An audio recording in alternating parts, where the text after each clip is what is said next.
Apa yang disembah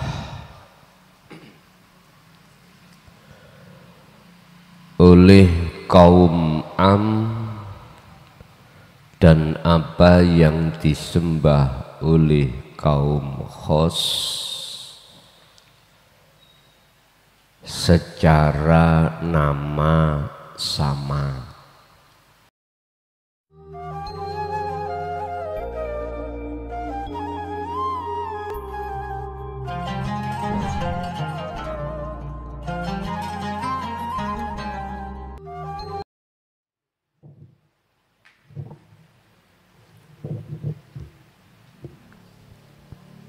Bawa ke sini. Ini. Bismillahirrahmanirrahim. Assalamualaikum warahmatullahi wabarakatuh. Ila hadratin Nabil Mustafa Rasulullah sallallahu alaihi wasallam wa ala alihi wa azwajihi wa dzurriyyatihi wa qurabatihi wa ahli baiti wa ashabil kiram wa ila jami'il anbiya wal mursalin wal awliya was syuhada was salihin wat tabi'ina tabi'ina salihina ila yaumiddin wa ila abaina wa ummatina wa azdatina wa masyaikhina wa auladina wa azwajina wa dzurriyyatina wa ahli baitina wa jami'i man tabi'ana lahumul fatihah.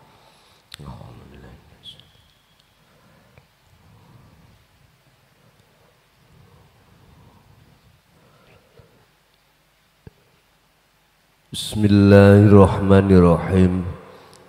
Alhamdulillahi rabbil alamin wa bihi nasta'inu ala umuri dunya waddin. Asyhadu an la ilaha illallah wa asyhadu anna Muhammadan abduhu wa rasuluh.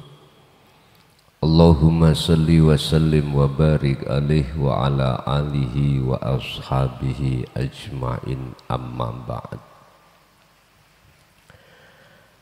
Apa yang disembah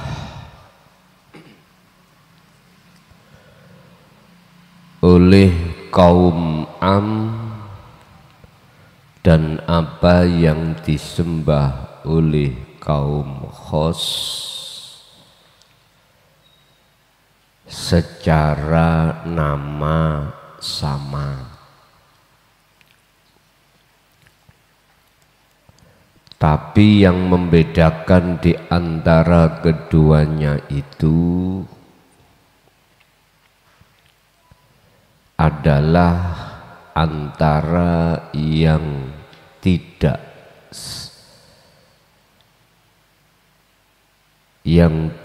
sebenarnya Tuhan dan yang sebenarnya Tuhan. Yang disebut sebagai yang tidak sebenarnya Tuhan adalah orang-orang yang menganggap bahwasanya selain yang esa itu mempunyai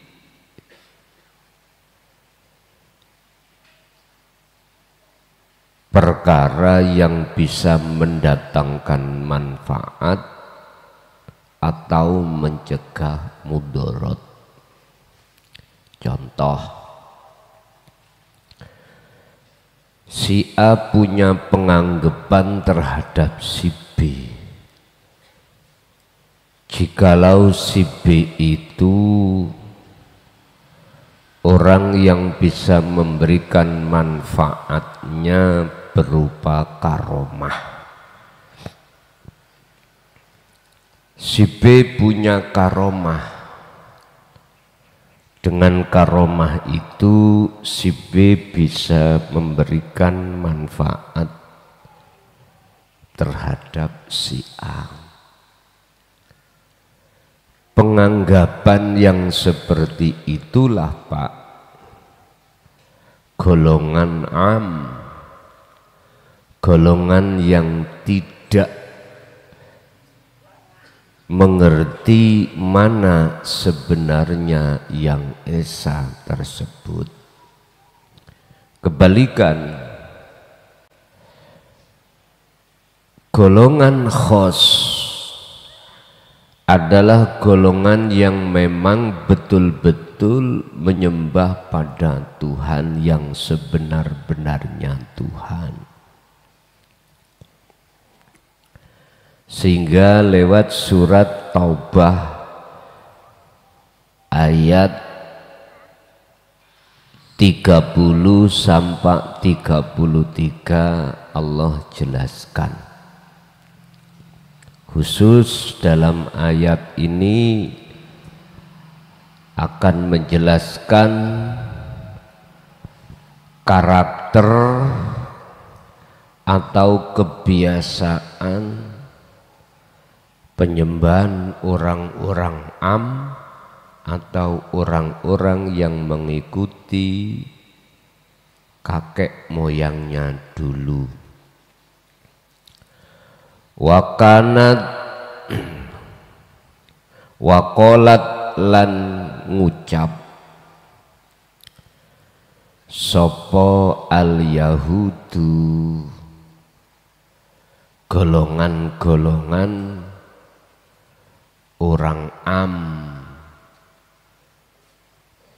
Iki tak maknani dari bahasa hakikat al-Yahudu itu orang-orang am.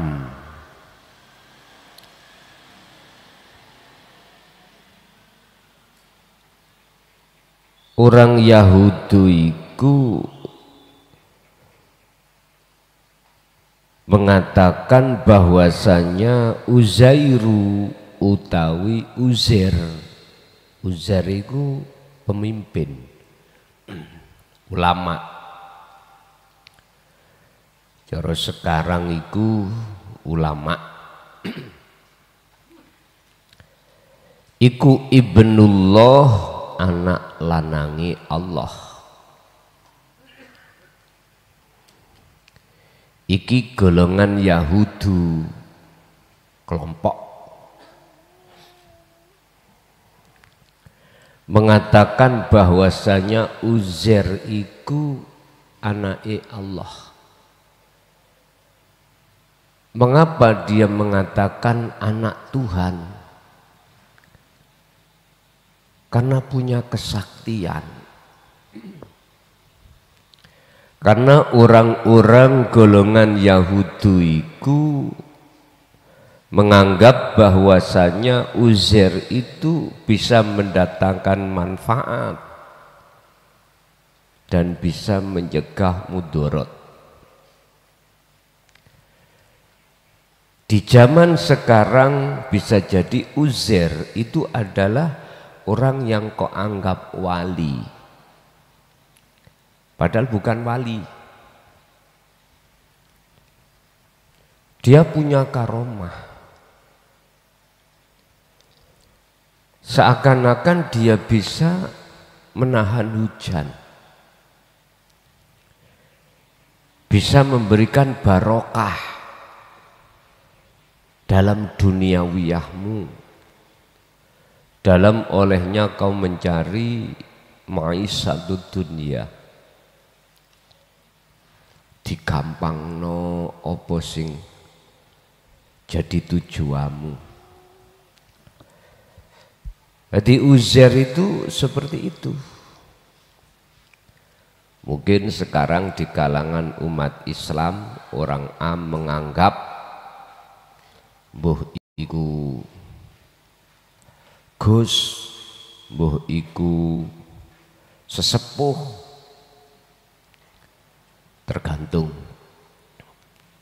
apa sesuai dengan kaum itu menganggap namanya apa.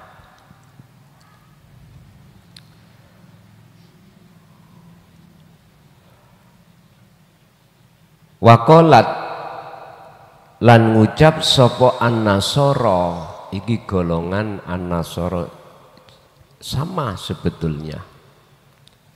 Rupane ucapane Al-Masihu utawi Isa Al-Masih iku ibnullah, anak lanange Allah.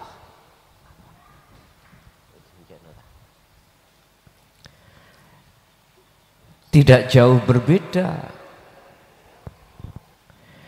dengan Uzair tadi, nggak jauh berbeda.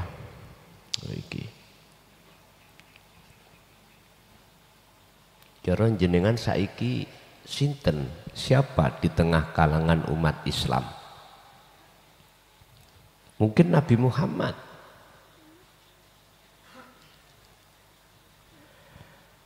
Kalau ini saya tafsirkan dari sisi muhakamah,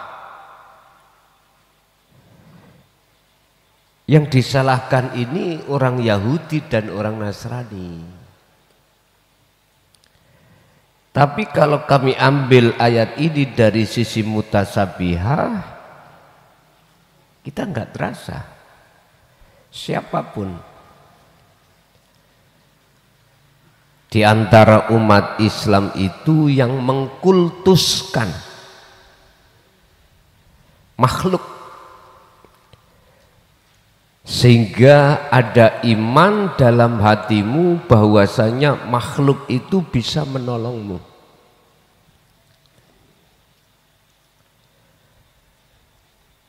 Sama, nggak jauh berbeda.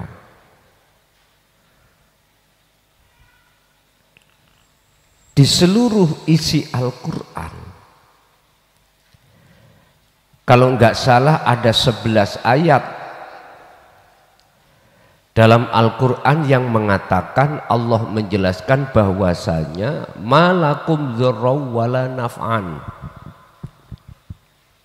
Selain Allah itu nggak punya hak untuk bisa menolong, nggak ada. Nggak ada satupun ayat di dalam Al-Quran miturut tesis kami yang mengatakan bahwasanya selain yang ahad itu punya sifat menolong, baik di dunia lebih-lebih di akhirat, nggak ada.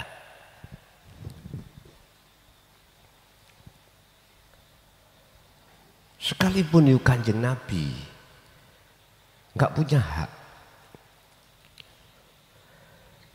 Yang punya hak mutlak untuk bisa menolong adalah Allah.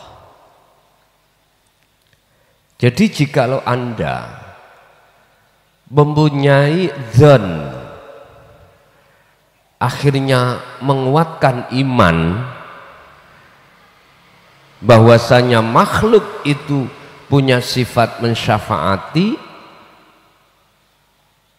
punya sifat menolong, berarti hatimu jatuh di dalam syirik khafi. Ngoten lho niku. Makanya awal saya katakan penyembahan golongan am itu seperti itu.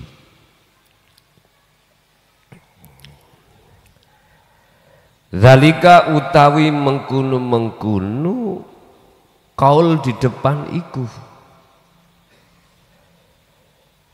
iku kauluhum ucapane umat yang mengatakan bahwasanya Uzair itu adalah ibnullah, yang kedua Al-Masih iku ibnullah, bi afwahihim kelawan cocote mereka. Ngerti cocot?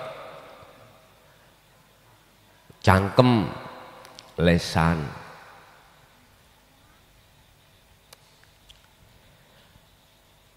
Bukan dari ucapannya Uzair atau Al-Masih, bukan. Malah umatnya sendiri. Di tengah umat Islam gak pernah Kanjeng Nabiku mengatakan bahwasanya dirinya itu adalah perbendaraan Allah, gak pernah. Justru malah Rasulullah mengatakan Dalam beberapa ayat, innama ana basyarum mithlukum, aku ini sama dengan kamu, sama manusianya. Itu artinya Rasulullah menegaskan, janganlah kau sembah, kau puja, kau puji aku, tapi sembahlah siapa yang kupuja dan kupuji. Ditegaskan itu juga di dalam surat Al-Kahfi, siapa yang Rasulullah puji? Dialah Tuhan yang memberikan wahyu padaku, ilahukum ilahu wahid, Tuhan yang Maha Esa. Bahkan lewat pernyataan beliau sendiri bahwasanya yang memiliki syafaat bukan saya tapi Allah. Qul lillahi syafa'atu jami'an, mutlak syafaat itu milik Allah. Yang bisa memberikan syafaat itu hanya Allah.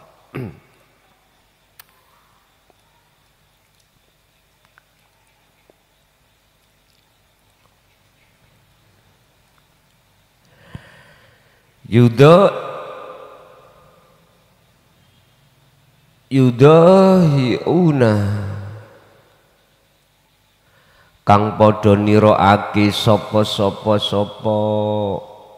Yahuda wan Nasara, niroake apa imane mang, niroake ucapane, niroake qaulal ladzina kafaru, ing ucapane pira-pira wong kang padha ingkar mingko blukang sadurunge. Jadi sadurunge orang-orang yang disebut Yahudu wan Nasara, sebelum kita itu orang-orang dahulu mengatakan seperti ini. Jadi kita beriman pada makhluk, niroake. Karena sesepuh-sesepuh dulu mengatakan gitu, imannya di situ, akhirnya menurun terhadap kita beriman pada selain yang ahad. Jadi iki iman warisan, ya, iman warisan. Mbah-mbah dulu kita mengatakan kailu, wali yang bisa nulungi berkahi kita, ayo kita ke sana nang makomi, ke makamnya biar dapat berkah, biar urusan kita lancar. Sampai-sampai mesane ana sing diambungi, Pak. Ngono iku gak ndelodok ta. Loh, ngono iku diturunkan ke anak turun. Ini kalau menurut kami pembodohan. Pembodohan dalam beriman. Jangan dimasukkan tentang urusan hablum minan nas loh. Ini urusan hablum minallah, urusan iman. Jelas. Mohon maaf. Menurut kami ini adalah pembodohan.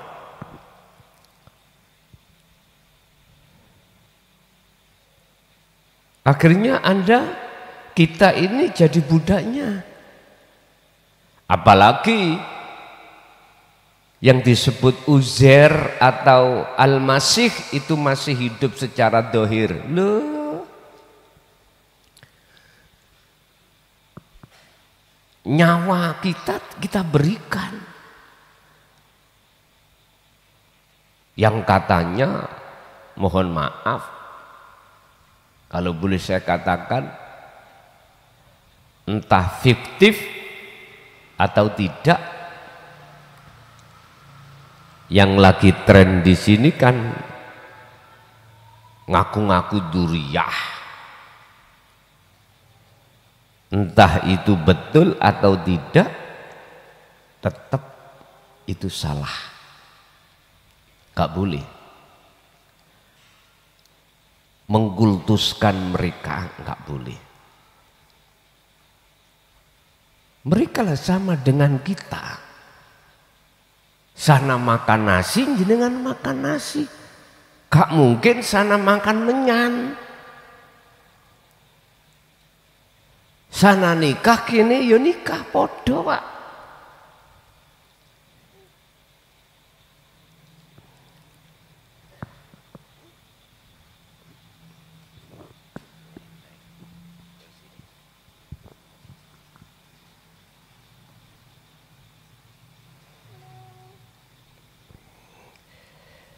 Intinya jangan tiru, jangan jadi muhibinnya. Jadilah muhibinnya Allah kamu, walaupun betul-betul itu duriyah, jangan. Imanmu akan kepleset. Siapapun yang kita anggap, yang kita kultuskan, nggak boleh. Jenengan itu beriman bahkan mengkultuskan makhluk, itu nggak boleh.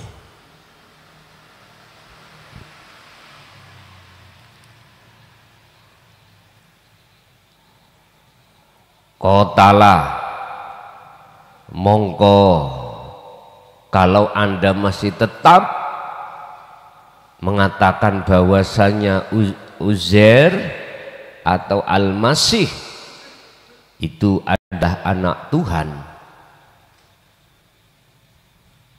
bentuk jenengan masih beriman kalau si B itu adalah bisa memberikan manfaat menolak mudarat.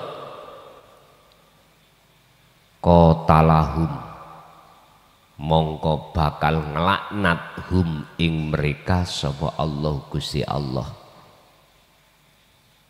Ya udah, apa bentuk laknati Allah? Anda semakin lama, semakin hari hatimu semakin jauh pada hidup.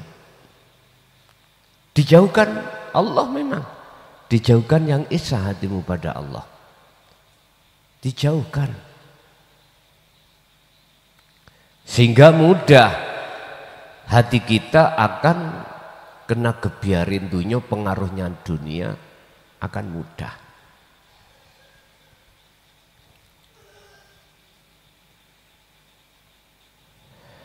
Anna yufakun hetah apa mereka ya berpaling ya. Mengapa dia berpaling dari kebenaran? Mereka bertindak mempriming atau menyampaikan ketololan yang seperti ini sebetulnya itu akan merusak nilai-nilai akidah tauhid. Loh, fakta di lapangan sekarang seperti itu. Tapi Quran ini sebelum ini terjadi sudah Allah sampaikan. Inilah pentingnya umat harus diletakkan duduk yang sebenarnya.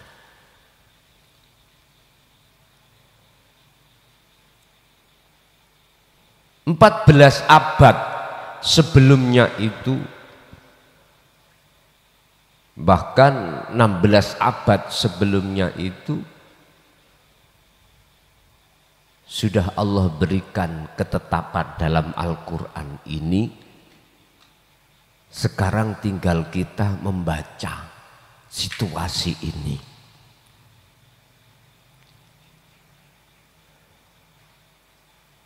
Jadi iman kita itu korban. Dari dulu imam-imam kita mengatakan bahwasanya selain Allah yang ahad, maksudnya itu ahad itu laisa kamisli syai'un, yang dimaksud aku.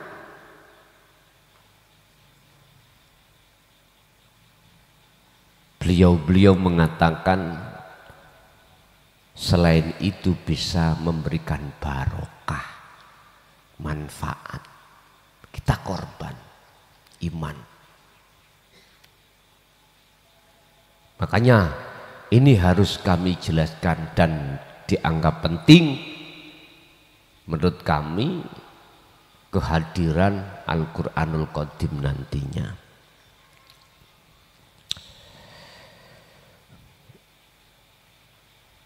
Ittakhadu kang padha ndadekake sapa golongan yang jadi muhibbin wau lho Pak,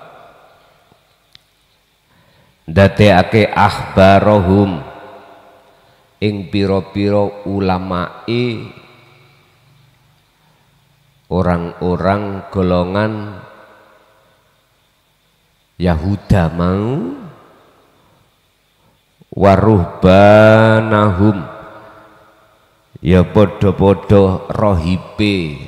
Kalau dulu rohib, kalau mungkin sekarang pendeta, mana loh. Di dalam umat Islam ya ulama.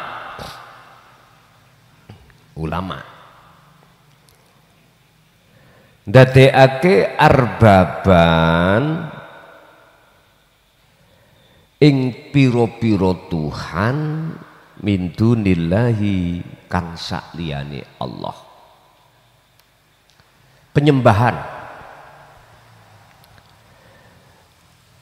Mereka menjadikan ulama-ulama itu sebagai Tuhan. Saya katakan sebagai Tuhan itu apa? Kita beriman pada makhluk.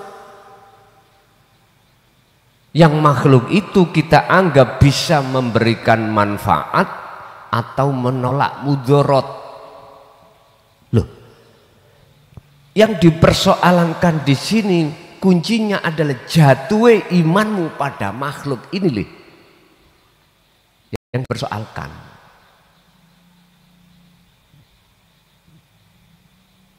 Bukan dohire pada dohir, bukan atimu, atine umat manusia itu loh jatuhnya iman, jatuhnya penghambaan iku terhadap makhluk.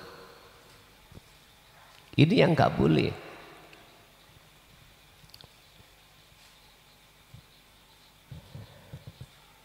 Wal Masihha ibnu Maryam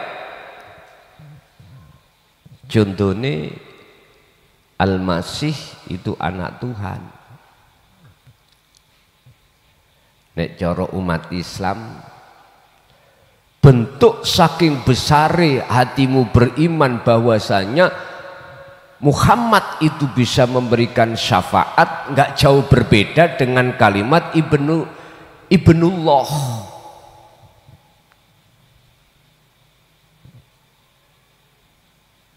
Ini syirik. Syiriknya syirik khafi. Oleh sebab itu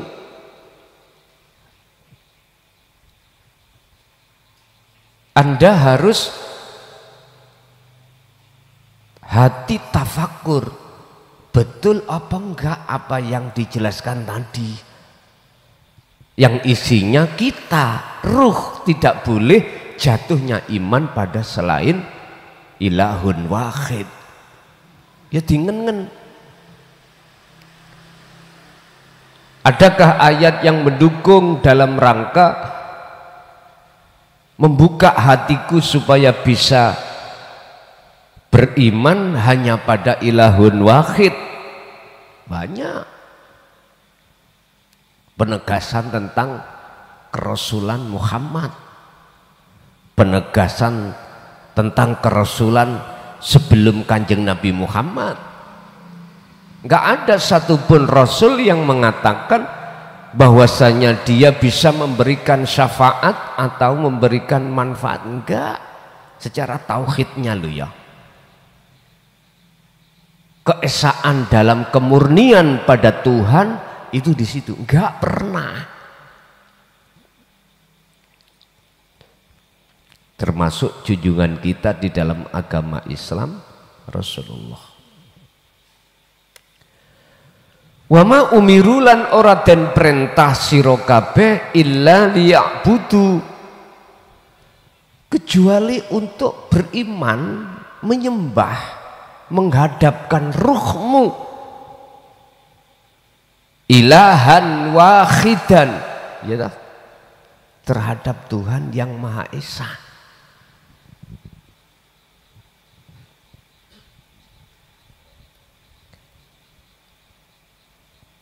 Yang Esa itu enggak merintahkan terhadapmu untuk apa-apa, enggak, kecuali illa liya'budu ilahan wahidan, menyembah. Lah sekarang yang terpenting maksud daripada ayat liya'budu itu bagaimana?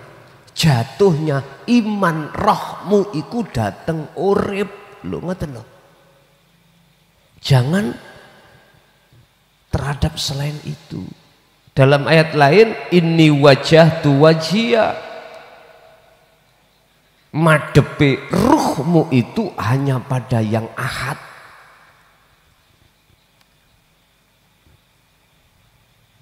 Artinya secara fisik setiap umat itu syariatnya dewe-dewe, beda-beda, tapi hakikatnya tunggal, nggak ada perubahan. Mulai zaman siapapun, nah sampai detik ini, kalau tentang tauhid nggak ada perubahan. Yang berubah itu syariat. Karena apa? Zaman. Syariat Kanjeng Nabi, bepergian ya pakai onta, syariat jenengan sepeda nggak masalah. Lah dalam hal urusan menjalankan ibadah secara syariat silakan beda-beda, tapi tauhidnya itu murni ilahun wahidun atau ilahan wahidan. Lah kita untuk bisa mengenal ilahan wahidan,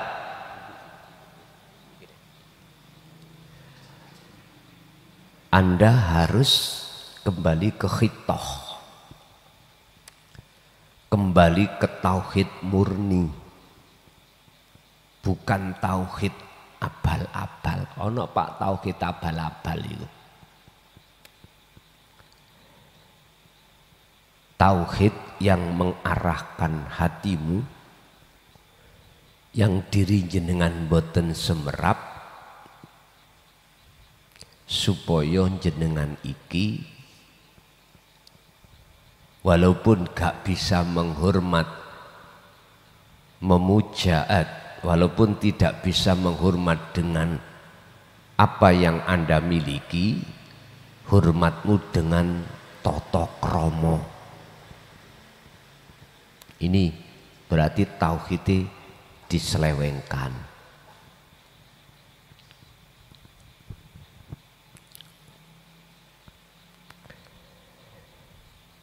La ilaha illa huwa, ora ono pangeran kang wajib dan sembah iku maujud illa huwa, kejaba urip, kecuali dia. Urip maksudnya adalah yang esa, ilahan wahidan itu. Subhanahu maha suci sapa Allah, amma saking apa yusrikuna kang padha nyeketokake sapa wong am. Jelas kesucian daripada ilahan wahid itu hanya ada di dalam hati seseorang yang imannya sudah ihsan. Kalau belum nggak bisa. Berarti kita akan bisa dikatakan masuk pada menyembah ilahan wahidan manakala iman di dalam dadamu itu sudah ihsan. Kalau belum nggak bisa. Yuriduna kang padha ngarepake sapa golongan am ayyudfi'u ing yento ngleremne atau menghabiskan, madamkan, mematenkan nurullahi ing cahaya Allah, artinya agama yang bertauhid. Nurullah itu agama yang bertauhid. Mereka itu dengan bentuk memframing terhadap jenengan, mendogma terhadap Anda, mohon maaf, yang mengatakan makhluk itu bisa memberikan manfaat, itu semata-mata dia ingin memadamkan agama tauhid.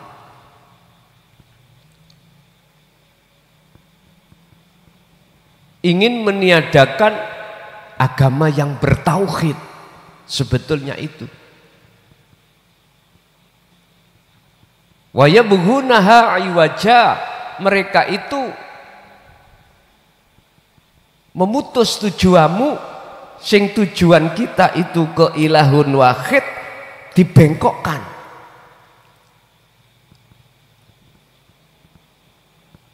Dibengkokkan sekali.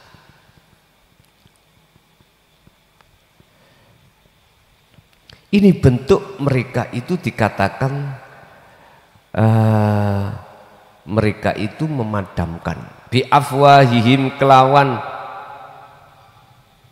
makola mereka. Miturut kitab ini, dawe syekh ini macam-macam, bahwasanya bla bla bla bla.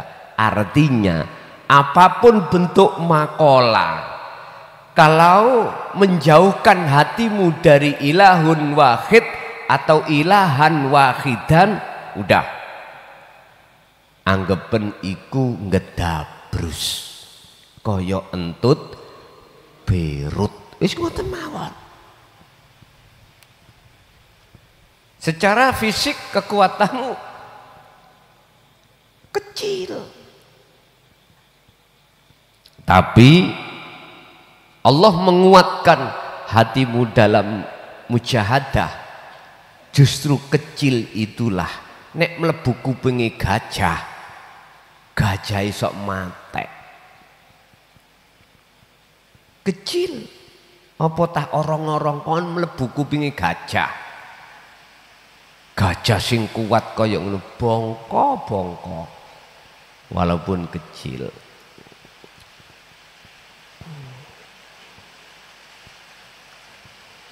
Wa ya'ballahu illa ayyutimma, wa ya'balan ora trimo sapa Allahu Gusti Allah. Artinya Allah menolak dari niat busuk mereka itu. Allah tolak, Allah halang-halangi. Akhirnya pada hari ini atau pada kesempatan zaman apapun, pasti penerus-penerus para rasul yang menegaskan tentang kemurnian di dalam tauhid itu beliau jelaskan supaya hati umat manusia yang selama ini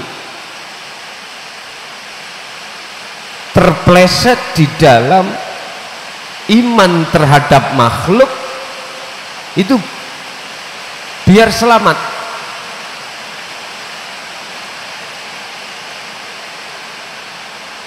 Biar dia tidak akan mengalami satu kesesatan dalam perjalanan ruh terhadap Tuhannya.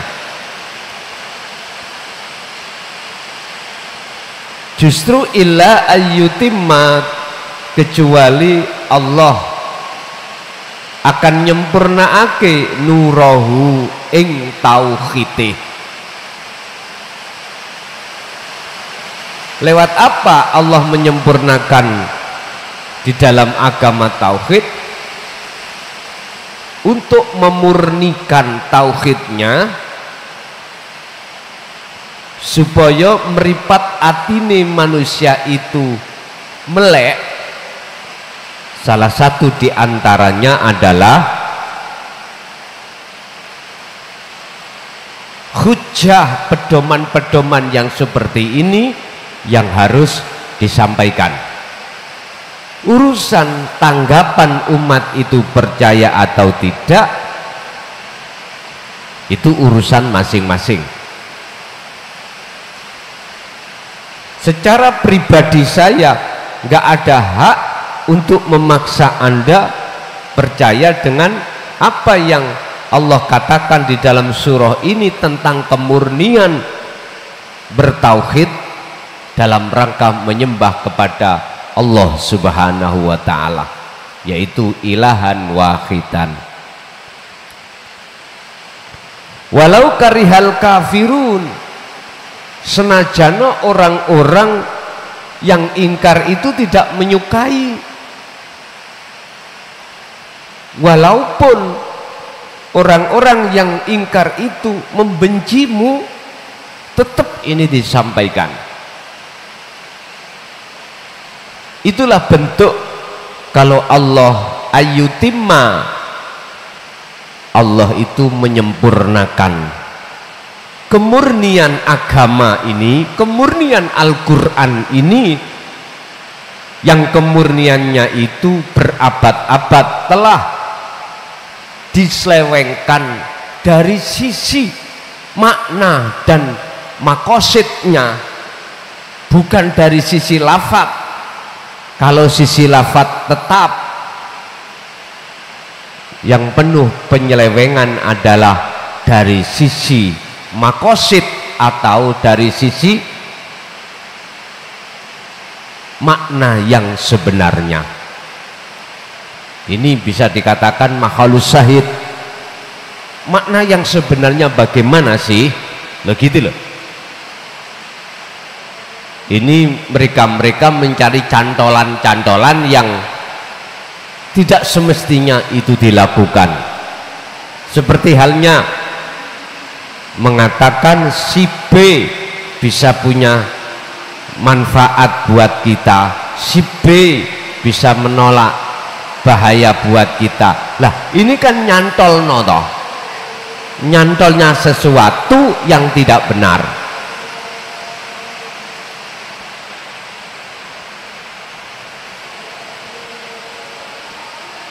Wa utawi Allah iku alladzat arsala kang ngutus sapa ladi rasulahu ing utusane alladzi bil huda wa dinil haq, dengan membawa hidayah dan agama yang murni di dalam ketauhidan. Waktu zaman Rasulullah Muhammad ibnu Abdillah, beliau menyampaikan apa yang zaman setelahnya itu beliau sampaikan juga. Dikatakan bil huda, membawa petunjuk.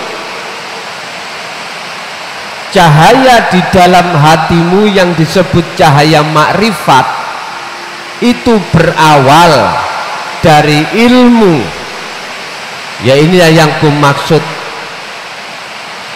tauhid yang murni yang kita terima, amal khalwat yang terus menerus dilakukan, inilah bil huda.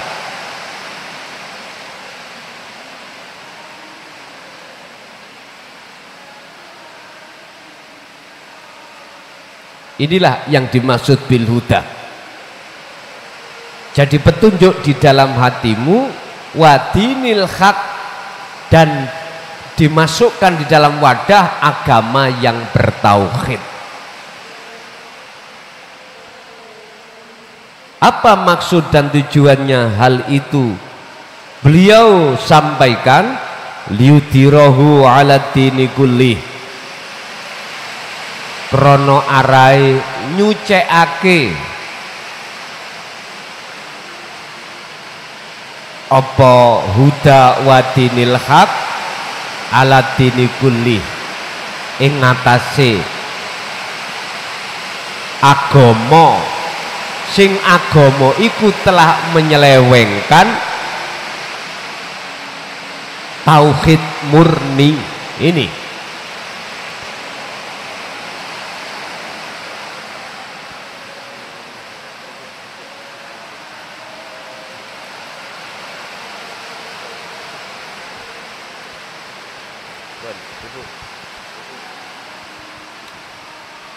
Bapak Ibu hadirin jamaah rahimakumullah, kita tidak terasa di dalam ketauhidan murni ini telah diacak-acak oleh orang-orang yang disebut sebagai ayat yang 30 tadi. Kita menganggap itu ulama, tapi nyatanya masih saja mengarahkan hatimu untuk beriman kepada selain ilahan wahidan. Secara umum saya katakan, tidak pandang secara dohir agama apa,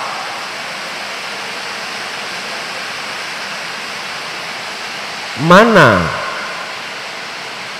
yang mengarahkan hatimu terhadap iman, terhadap selain ilahan wahidan, berarti itu telah merubah atas kemurnian dinut tauhid.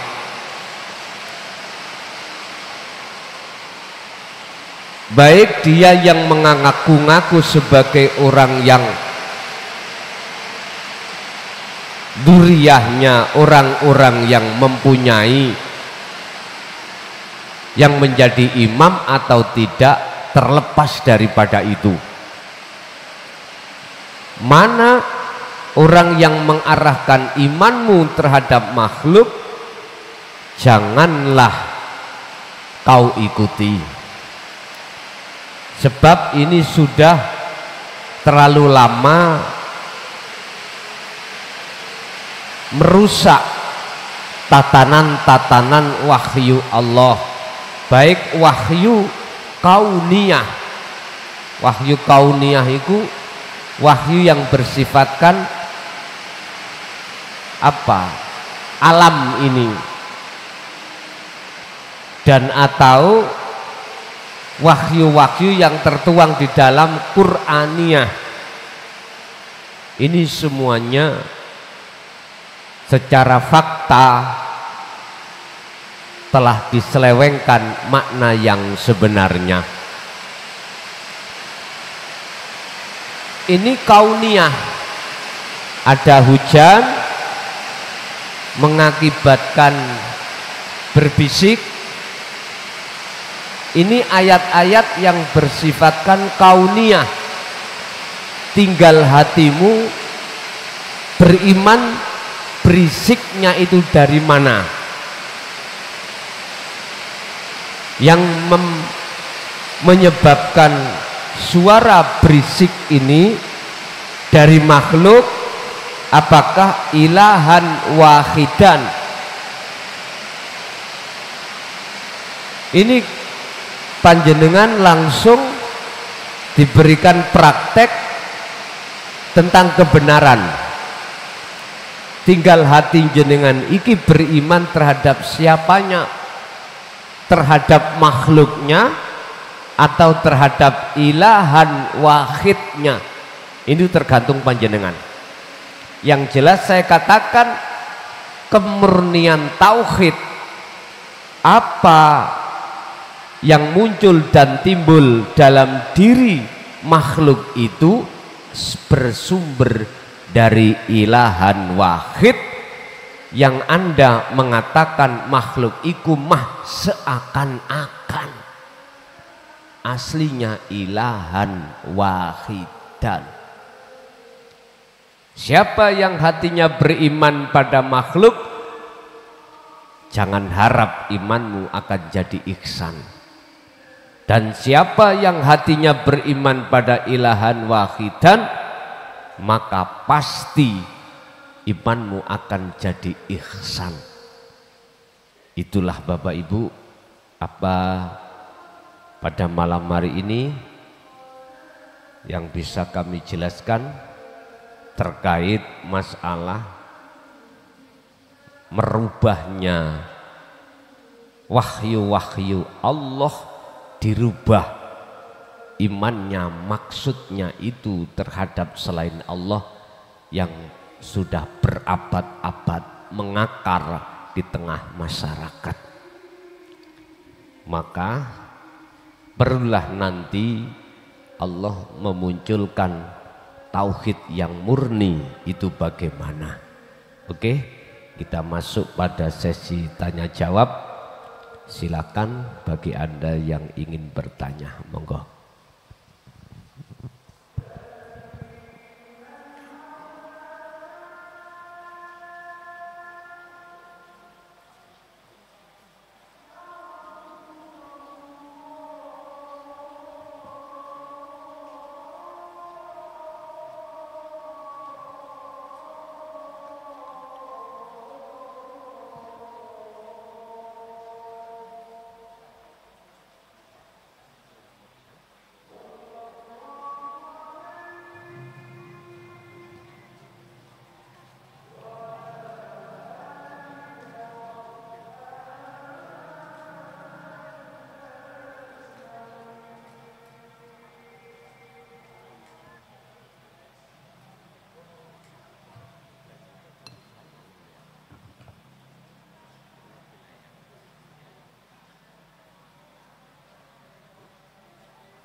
Al-Fatihah.